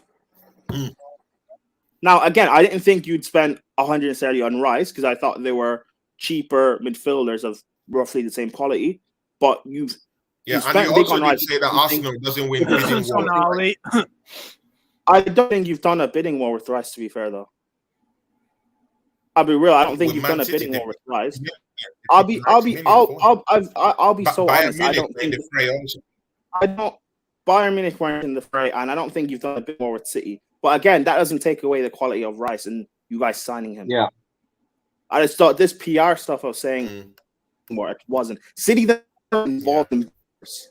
When's the last time City have been in a bidding war? So I don't get into bidding war. They never get involved. Exactly. Anytime. What are you saying now? So Man City, Andy. So City never bid for this guy. Is that what you're saying, Andy? That Man City never bid for this guy. Why would you say this? What I'm saying, Tony, is that not you, Latimer. Andy was saying that they did not bid for. And it's not don't get involved in it's proven in the past with City. They typically step away if it don't get involved in bidding wars. They'll just step away. They won't match. Like, remember City wanted Alexis Sanchez from Arsenal. It looked like the deal was about to be United bid more. City didn't match it. City wanted Maguire. United bid more. Didn't bother matching it. City wanted Jorginho when we bought him in 2018. Chelsea we bid more. City didn't bother matching it. City have done this before where City's ethos is you must want to play for our club. If a club matches it and you show that you're going to follow the money, they won't sign you. Again, that's not a negative on Rice because obviously Rice is a far better player. Negative on Rice, by the way, don't get the wrong way, because obviously Rice is a far better player right now than those other players I've mentioned. But I'm just saying it's not it's like I don't see this as a bidding war of sorts. Yeah. But anyway, back to what I'm saying. It's what Arsenal are doing. Like you, as a rival, I may not like it, but you are proving you are going again and proving people wrong. You're having a window. Rice, you said the signings. Rice is a great signing, obviously. Timber is good for depth. You signed Havertz. You said signings plural. Does that mean you're okay with Havertz coming in? Do you like the signing? Kai Havertz. You like the signing? I bet he wishes it was 6.5 rather than 65 though. At this point, for me, it's an upgrade to Granit Xhaka. For me, it's an upgrade to Granit Xhaka, so it's okay. It's not bad. How is he? The pricing is where I have a problem. How is he an upgrade? The price is where I have a problem. We should be spending £65 million on Kai Havertz. We should be getting him for at least, let's say, 35, 40 million. Okay, that's why forget the money. But for me, it's a massive upgrade on Granit Xhaka. Because Arteta has come in to say that he's going to be playing in the midfield position. So that's why I'm saying it's a good replacement for Granit Xhaka. No, but wait, am I lagging or are you lagging? Hello? Can Tony hear me? I think Tony just froze up a bit. Tony's lagging, I think, mate.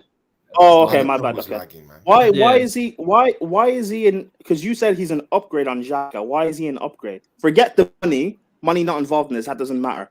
Why? What attributes make him better than Xhaka? Why is he an upgrade? I feel he will suit our gameplay more than Granit Xhaka. Granit Xhaka hasn't really settled at Arsenal for the 7 seasons.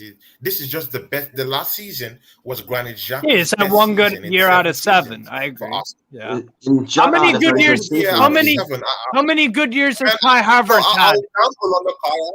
More than Granit Xhaka. How many good years has Havertz has not done more than Granit Xhaka has. Don't talk about that Champions League final goal, Tony. Do not talk about that. But again, that's for Chelsea. Do not bring that shit up. Why? No. Why won't we talk about that Champions League win? It's a Champions League winner. Because that's his only Champions League goal to his name. No, that's fine. We can it's fine. That's fine. We can talk about that. What other moments though? Because at least Xhaka had a quality season. Exactly. In my opinion, got 8 goals last season. In my personal opinion, people may disagree. Xhaka was Arsenal's best and most important player last season. That's my personal opinion. Up there, definitely. Top 2. Yeah, at least he was there anyway. We can. Yeah. Havertz has never. What was Havertz to Chelsea? A sub. Never. So I don't get why you think he'd be I don't get why you think he would be an upgrade to having Xhaka. No. And he's not going to dig in like Xhaka and keep the game tidy either. He's going to be more in transition. Look, the guy's a dangerous player in transition, but he's a toothpick. Havertz. Throw me in the game. Did you say Suchek? He's a toothpick. Havertz, yes, he's a toothpick. Maybe that's why they're getting Declan Rice to actually have a bully in midfield. I can understand it. No, but with Rice, Rice plays like with a midfield partner. Suchek. I think they'll play with a diamond next season, Arsenal. A midfield diamond. Yeah, I really do. Looking at the personnel they've got, if they're going to play Havertz, have him as your top of the diamond, Declan Rice at the middle of at the bottom of your diamond, then you've got Partey and whoever you want next to him. Odegaard, maybe. Odegaard at the top. I mean, Havertz on the left, Havertz on the right. I'm assuming Arteta is going to I think it's going to be a diamond for them. Yeah, I mean, Andy, that's fair enough. If Arteta is going to switch up the system a bit to make it work, then that's fine. He's got to. If you're playing the same way, if you're playing the same way as last season and expecting Havertz to just slot in as that Xhaka replacement, when we've seen him play in midfield before as an 8 and he's been terrible, I don't see how that works. Yeah, exactly. I think you've got to play with the people that you're buying, and if you're buying them, Havertz's best position has always been when he was at Bayern Leverkusen, where he was arriving late like a Frank Lampard. People say he's not good in the air. He's not when the ball's coming into him, but if he's attacking the ball and he's timing things, that's when he's at his best. For me, you've got to put him as a diamond 10 and put some protection behind him.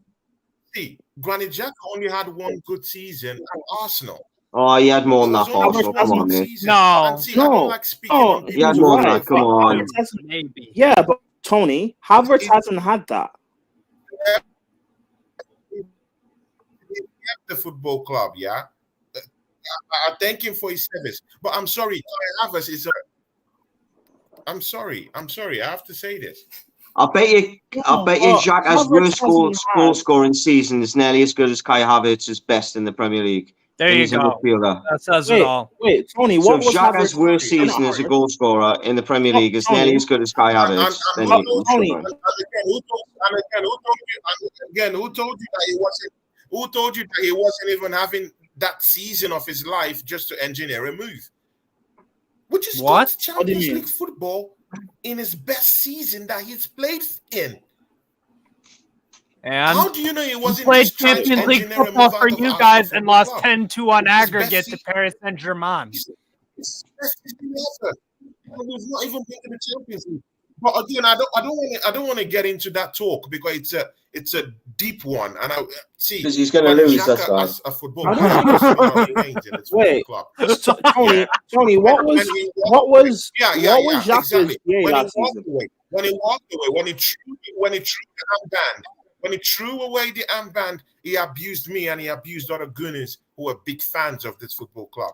Yeah, it was a big disgrace, and as a captain of the football club, I felt it was a big disgrace. He let us down, and he let the football club down. Yeah, and again, it was flipping up the Arsenal fans. When you, as a player, flip up the Arsenal fans. Yeah, flip up your own fan base.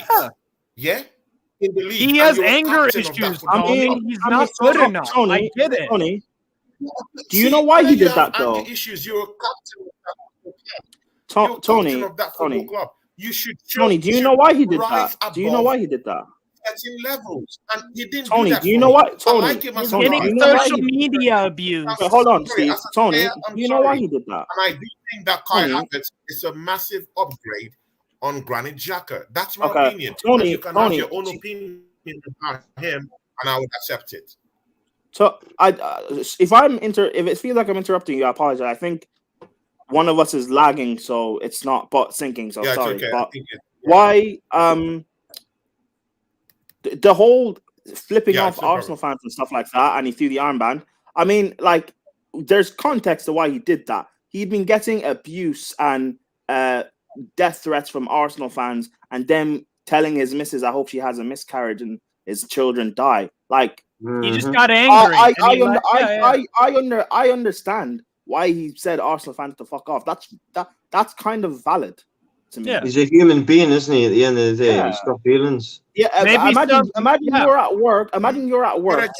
Imagine you're at work, and then someone keeps was I the one to you? Like, because when he flipped Arsenal fans,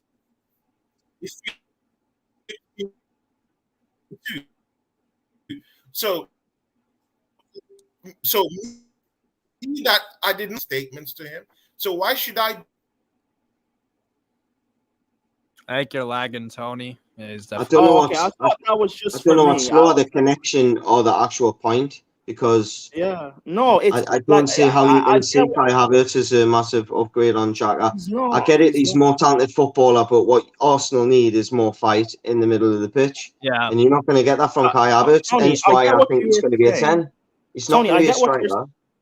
Tony, I got what you were saying about how like you weren't the one giving the abuse, so it feels like he flipped you off. However, he was getting abuse from Arsenal fans, people giving I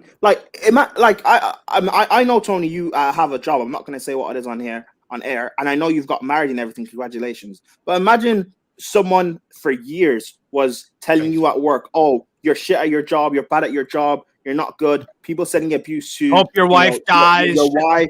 People sending abuse to your children, your family, etc., etc. Eventually, one day, you're going to explode. You're going to snap. Piss off. That's the least worst thing I would expect someone to do. Yeah. No, I understand what you're saying. Yeah, I do understand. Fair game. I do understand that. But again, there's a difference when you're the captain of that football club. It hits hard. You say that, but again, you say that, but again, you're meant to be an example. You're telling your, but what? Yeah, but example. What? But if you're telling your captain repetitively, to f off, hope your children die, etc., etc. Like, what if people in your live chat were telling you that for weeks, months on end, and you just snapped and said, "You guys all fuck off." But I watch your channel, Tony, and I've never said that. Nor has Steve. What? That's the same thing you said. Why are you telling me personally to fuck off? You're not telling me to. You're saying collectively, you people that are giving me abuse, leave me alone. Like, I don't think that's that much of a bad thing that he did. I'm doing my best, leave us alone and leave my family alone, isn't it? You know, call me what you want, but leave my family out of it. It's uncalled for. I don't think what I would say also is that I don't agree with what Xhaka did. Right? It's not on perspective, right? Tony, I don't agree with what Xhaka did necessarily. It wasn't the appropriate, because, like you said, he's going to upset other fans that weren't giving him slack and stuff. He had a moment. He just had a moment. Never mind that this guy already probably has some fucking anger issues or whatever. Yeah. So when you do that to someone that already has a temper and that's already, like, we know Xhaka. He's not a soft guy or whatever. When you're doing that to it's like if you piss off an alcoholic. Well, you're gonna get not a great reaction. I'm not calling Xhaka an alcoholic, just using an example. When you piss off someone that already is prone to getting angry at not so big things, what do you think's gonna happen when you piss off that same person that gets pissed off by little things? What do you think's gonna happen? He's gonna do something extreme. And he's not the first player. He won't be the last. Like, I don't think Xhaka's good enough for you either. He's had like 1 or 2 good seasons. But the point is, you guys should not have been buying goddamn Havertz to replace Xhaka. That's not a like for like. I assumed, by the way, Declan Rice would be that Havertz replacement, and he would play with Partey in it too. Right, because Rice can get forward a bit. Steve, I'm just taking a little open up the bed and I'll be back. That's fine. Yeah. No, but right. Spot on, Radimus. Because Rice can get forward and chip in some goals. If you put him in an advanced role, he'll get you maybe 10 goals across all comps. I don't doubt that. I don't doubt that at all. But, like, yeah, for me, for me, bro, it's just like you don't replace Xhaka with Havertz. You don't. That makes no sense. Yeah, I know, and that's it's not worth. I don't think it's worth. I will take a Kai Havertz. I'll give him the fighting chance. Yeah, that's fine. Yeah. And again, it doesn't take away from the service that Granit Xhaka has given to the football club. He served the football club for 7 years. I respect him for that. Big, massive respect for that. But I'm sorry, he didn't amount to the kind of player that I thought he would amount to. That guy was brought by Absolutely not. And many of the coaches that has come and gone at Arsenal Football Club have given this guy chance after chance after chance. Right. And his time season was just last season. He hasn't cut it. But right, Tony, that doesn't justify replacing him with Havertz. No, but Tony, at least he's had a good season. Club, but he's collected red cards for the football club. His gameplay doesn't suggest that.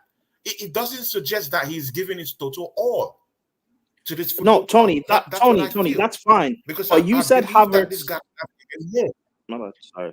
Yeah. Tony, that's fine. And thirdly again, he disrespected the fans. He disrespected the fans. Right. And I'm sorry, man. He disrespected the fans. And for that, I still hold that against him. Okay, Tony, that's fine. Hold on. Tony, that's fine. But yeah, you said that Havertz is, again, if it seems like cutting you off, apologies.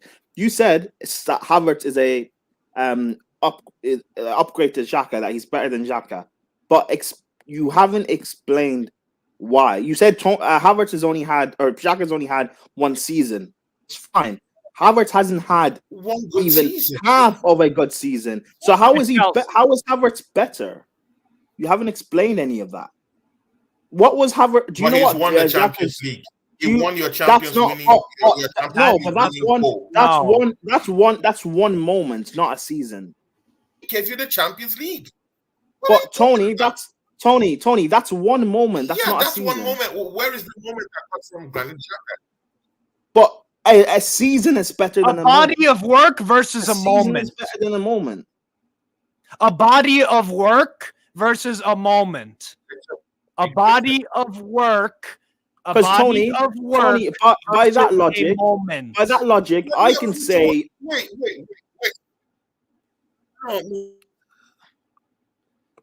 Sample size. Means that he collected lots of trophies. It's an atrocity. And barely anything to contribute. Hold on, but the trophies weren't. The trophies. Tony, the trophies we won were not because of Havertz. Like you're talking about moments, right? Fine, but if you're saying moments, hold on, league winning goal, right?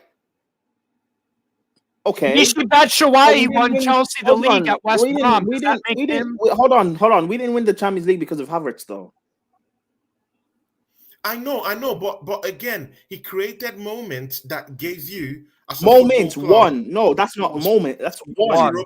Tony, that's one moment. That's one moment, but that's fine. Tony, that's one moment, but that's fine. If you want to say the moment is better than having consistency, by that logic, can I not then say, Henry, was he really that good? He played in the Champions League final and he missed one-on-one. Can I use that logic? No, but can I use that logic? No, but Tony, again, Havertz has never been consistent at Chelsea. Whereas Thierry Henry was consistent. Tony. No, but Tony, he had a good season. Yeah. Fine. Xhaka's had a good season, but in total, he wasn't consistent. That's fine. And I'm telling you, Havertz has never been consistent at Chelsea. Yep. So, therefore, Havertz is not the improvement on Xhaka. You're not listening to that. You're focused on the Champions League winning goal. That's what a lot of Chelsea fans did who were Havertz fans. And that's wrong because in total, his whole career at Chelsea, he hasn't done anything consistently. Mason he's been inconsistent consistently. Exactly. Because again, I use this example, Andy, because listen to this. By the logic of only focusing on Havertz Champions League winning goal, I can say Thierry Henry wasn't that good because he played in the Champions League final and he missed 3 one-on-ones. Can I not say that? Yeah, of course you can. It's fact, isn't it? By that logic, but you will tell me, Tony, that's not true. Henry was one of the best strikers of all time. I'm using the same logic, though. Best player I've ever seen live. Best player I've ever seen live. No, but Andy, that doesn't matter because Havertz has a UCL winning goal. Well, you see, some people get lucky. You know, I play pool with players that win trophies that. Yeah, guys. Oh, not good.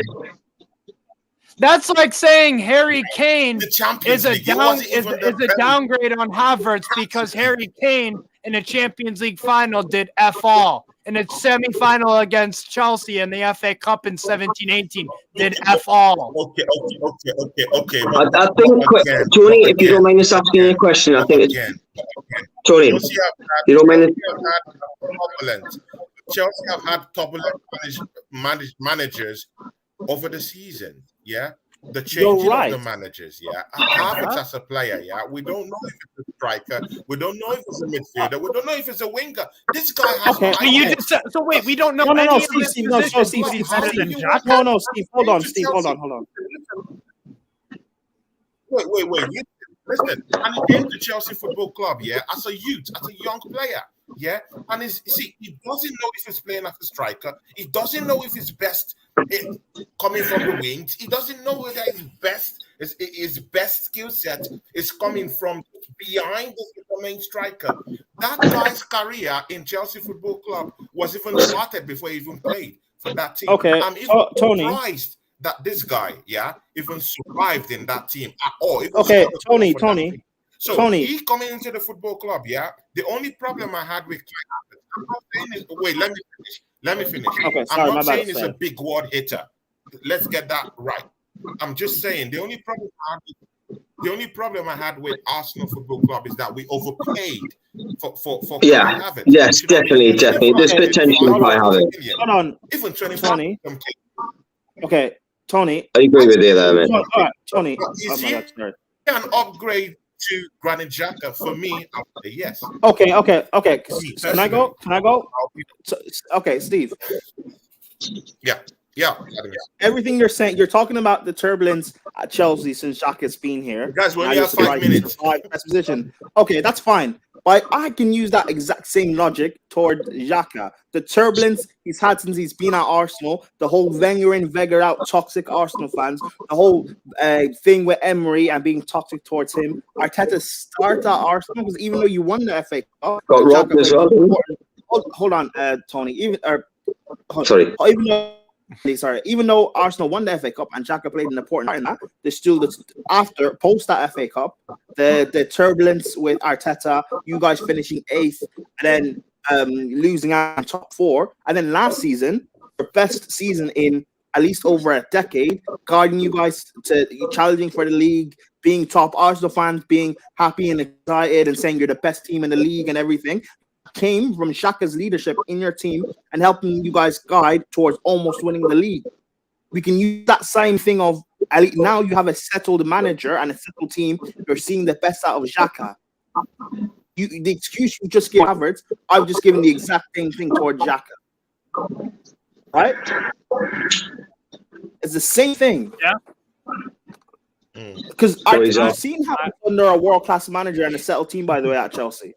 The question I was going to ask Tony, and he wasn't consistent. So, yeah. Question I was going to ask Tony Latimus, and I hope Tony answers this. If we're going to put the Tunali in the right question, at Arsenal Football Club, and I'm very happy that Granit Xhaka have left. I'm allowed to. I can echo the same sentiment. I'm giving you a good moment to cherish. He gave you the Champions League. Tony. I'm sure.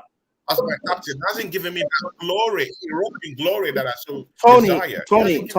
I'll say this, so, Tony. You say one Champions League moment. One Champions League moment does not erase what has he been 3 seasons utter dross from Havertz. Yeah. One Champions League moment does not erase any of that. I'll be because you know who could have scored in that game? What is Werner. the question Chelsea fans were asking me? Have you won the Champions League? That's what they were asking. And Arsenal fans will reply back, "Who cares? You're still a bigger club. So who cares about bringing up that Champions League moment? You will still say you're a bigger club. So who cares?" Right, now we're finished on that conversation now, are we? Yeah. So can I finish what I was going to say before? When we're putting into context, when we're putting into context,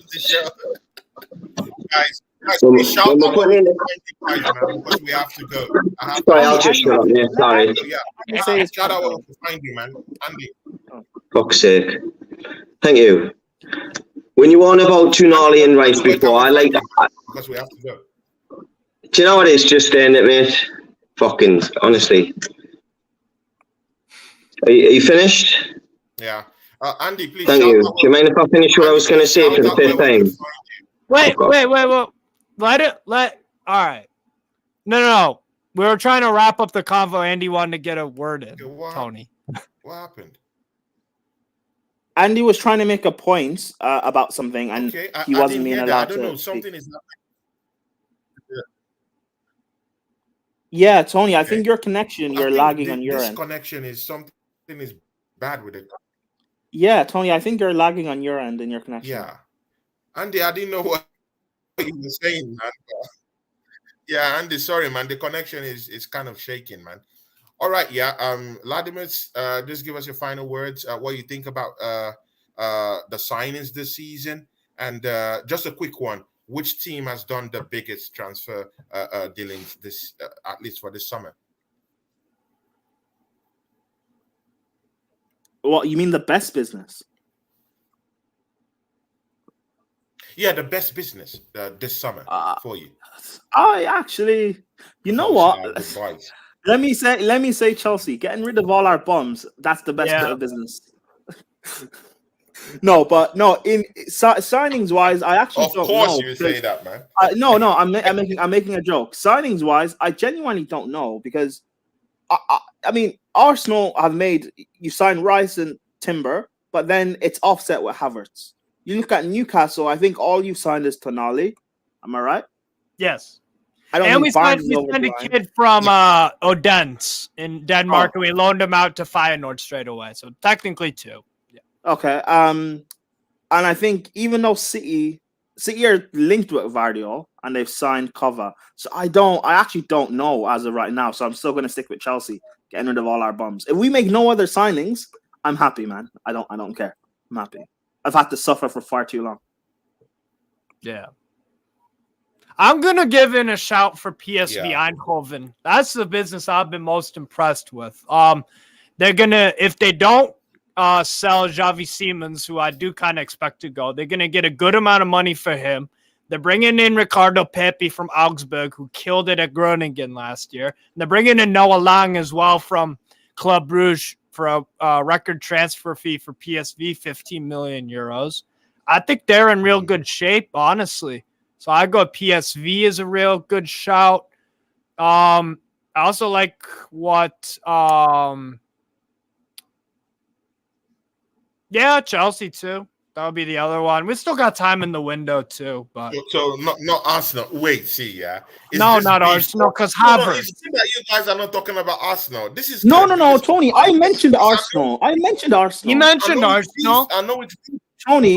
No, he mentioned Tony, don't lie. I talked about how great your transfer and Rice and Timber are, but it's offset with Havertz. Okay. I talked about Arsenal. So if you guys hadn't signed Havertz, I'd probably say you've had the best window so far. But you haven't. Yeah, but you do have him. And I don't think he's a great signing. So that's why it's offset. Yeah. And you can go after me because I said no. Andy, I wasn't hearing what you were saying. The connection is lagging, so I'm not hearing anything like quite well in its rightful, in the right time that people say it. I'm not hearing quite well, but I'm just managing the stream. But Steve, you wanted to finish up on something, yeah? No, I was just gonna say PSV, Chelsea, and there was a Bundesliga club I'm trying to think of that they signed a few good players. But Frankfurt. I think Frankfurt have actually had a good window too. Brought in Elia Shkiri from Köln, Tunisian midfielder. He's terrific. That'll be a good partner with what? What's up, Prime? Tony, are you guys going to make another big signing? Because someone was, man. I don't know. I think I watched on a show or something saying that with Arsenal could afford to make another big signing. Maybe not 100 mil or anything, but like another, like in terms of quality, maybe not price.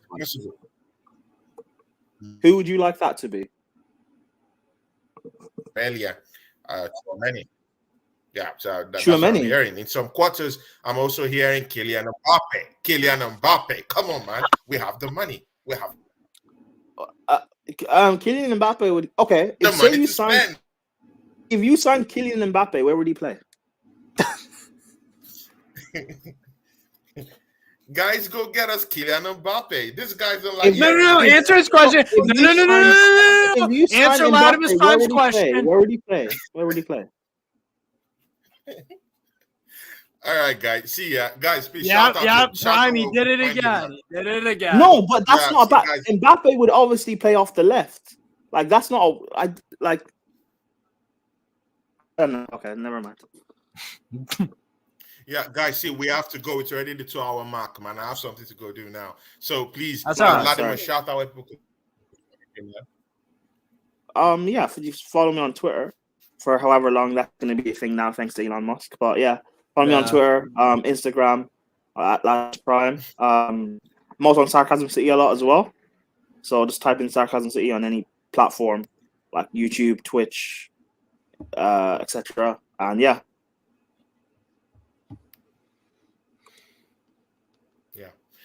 Steve Mahala, please shout out where people could find you, man. You can find me Strasbourg Steve on YouTube, obviously, and on Twitter it's Stove Mahala, Machala. It's just all together. So that's where you can find me at. So but thanks for having me on, bro. Good show. Thank you for having me on. Yeah, sure. Man. Hey, guys, thanks for coming to this. Anonymous, respect to you. Andy, respect to you, man. Sorry, the connection was shaky. I wasn't really hearing anything. I was just saying something and someone was saying something I wasn't hearing. So, Steve, shout out to you. Thanks. And I can't wait for next season for Gunnerz and Magz to come back. Yeah, season 2. It's going to be, it's going to be far for fire. Yeah. Because is it going to be the 4 of us? Probably. Carrasco might be coming in. Lots of things is going on. So, and Arsenal, we've just brought in Kai Havertz. We've just brought in Timber. We've just brought in Declan Rice. There's rumors of Chouameni, Aurelian. So many things on board. I'm still also hearing that Arsenal might get in a striker. That's what I'm hearing, yeah? So, Tony, I don't know how true is it going to be 4 of us? Tony, is it going to be 4 of us? Is it going to be the 4 of us? Yeah, we'll talk about that later on. We'll have to before the season starts. We'll figure it out. We'll have to. Yeah, we'll figure it out at the start of the season, so no problems. All right, everyone, big ups. Shout out to everyone and take care. Guys, tomorrow, a show with the Southern Gunner. Arsenal Affair. Nice. Tomorrow, Southern Gunner, yeah? Come join us tomorrow, me and the Southern Gunner in the evening tomorrow. Big ups and everyone, stay safe. Peace.